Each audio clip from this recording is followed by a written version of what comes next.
আমরা খুশি আছি ভাই, আমাদের আব্বাস ভাই বিজয় হয়েছে, যার জন্য আমরা খুশি আজকে ভাই।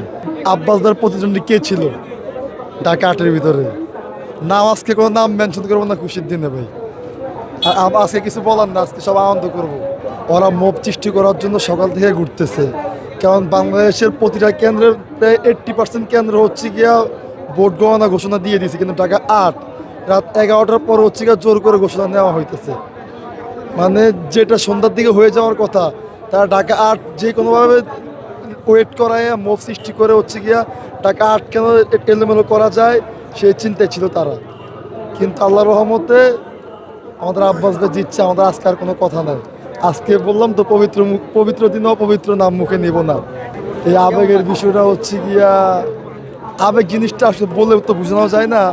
তারপর যদিও আমরা ছোট রাজনীতি অল্প কদিন হচ্ছে আমরা আসছি, তারপর হচ্ছে গিয়া এই আবেগটা খুব। আমরা আজকে ফজরের নামাজের পর এখন পর্যন্ত কিন্তু কিছু খাওয়া দাওয়া করি না, গলা ভেঙে গেছি এখনও মাঠে।